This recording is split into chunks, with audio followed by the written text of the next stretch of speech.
Hello, this is Danny Raymond, the voice behind Ray's Guide. This has been quite a week for the lore team, coming up with their explanation for the Regeneration system and Star Citizen Live dedicated to Regeneration. Now, I have argued strongly against the idea of cloning in the game, ever since it was first suggested that it would be part of the implementation of Death of a Spaceman. And to be honest, the version which we are seeing this week is not the kind of clone-o-matic that I was afraid it would be at the start. But still, my preference would have been to simply have it be presumed that somebody found you and fixed you, and then cover up the gap in time with the non-parallel asynchronous passage of time, which is automatically part of any online multiplayer game. For example, just like you go from capture to being in prison without having to sit through transport, trial, sentencing, etc., you go from down to revive without going through transport, surgery, recovery, rehabilitation, etc. And the very rare edge cases where truly nothing would be found to recover from, well, just hand-wave them and say that they did. But I don't win every argument, and CIG has decided that the extreme edge cases can't be hand-waved, so there has to be a way to recover you from literally nothing. So they came up with Regeneration system, regardless of the Byzantine logical mess that it creates, and with new lore and SCL content, I have to regard it as canon. Now, none of the logical mess about cloning, how your injuries transfer, how your memories transfer, why they can't create a clone army, etc., don't go away. So the lore team was facing a nearly impossible task, and they resorted to one of the most powerful tropes in the science fiction genre. Mysterious alien technology.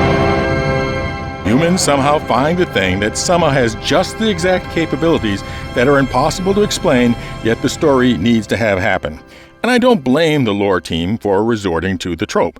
Trying to explain it any other way would just be digging yourself into a bigger hole. Just say that it is unexplainable, and then, for convenience, give the explanation to somebody who, like the monolith builders or the Vandal, you just can't ask them how it works.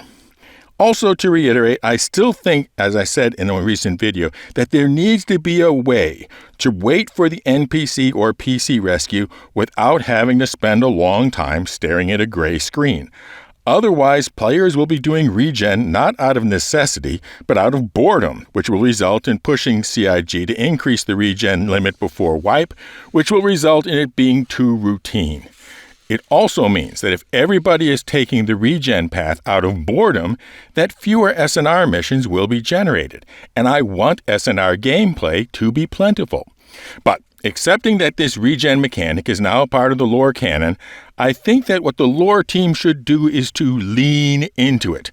And although I see some suggestions that they are doing so, it also seems like they are being lightweight about it. And I think that they should really lean into it, because science fiction has a great ability to lean into subjects of human nature, not just of how we are in the future, but how we are right now. For example, how this famous Star Trek TOS show examined racism in a way that would never have gynecology. We already see widespread distrust and wild conspiracy theories of technology that make sense, we know how it is made, and we know how it works. What would humans think of a technology that we don't actually understand, makes no sense, and came from the Vandal? Yo, those guys with the sharp, pointy, sparky things that destroy entire worlds in their enthusiasm for killing all of us. Those guys, the ones that look just like an upcoming monster movie. Those are the guys we're supposed to trust? Oh, heck yeah, it'll be conspiracy theories that somewhere on some kingship, somebody will be able to push a button and... But wait, calm down. We know how this technology works, we know how to secure it, and we know what the Vandal can and can't do with it. Oh wait, we have no idea how it works, no idea if the security is foolproof, and no idea what the Vandal can and can't do with it. So yeah, no way to disprove any of it.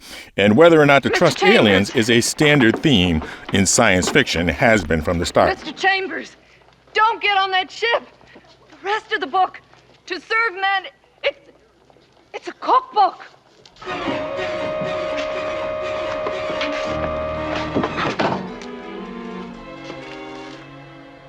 How about you? You still on Earth or on the ship with me?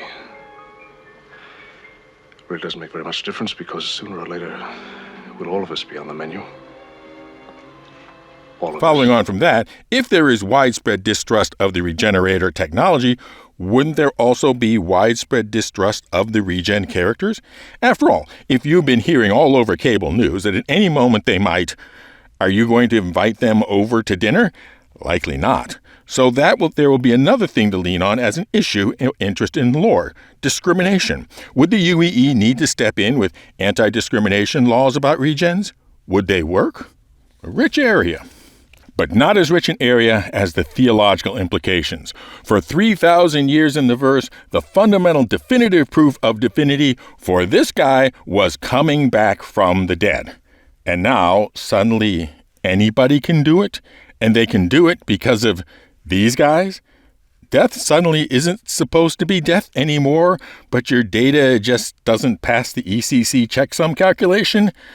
Poor Dan is no longer with us, but we can now be consoled that his sphere data is now in a much better place, along with the sphere data of all his dearest friends. What does Regen say about that most fundamental cornerstone of human theology frameworks? Do people have eternal souls? Does Regen disprove it? Does it prove it? Are souls why the Regen technology works the way it does and has the limits it does? It tears at the core of what it means to be human. If these knuckleheads are willing to start a war over a trade deal, what do you think people would be willing to do over the complete overturning of what it means to be human?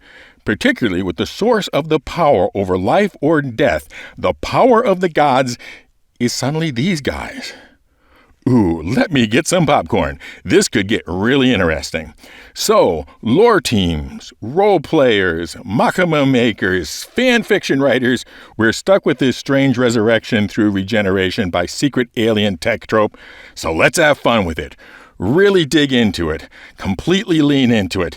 It could really make the verse a very deep place, with interesting explorations of the meaning of life, death, self, trust, and vicious aliens who should or should not actually be regarded as gods. Lots of fun.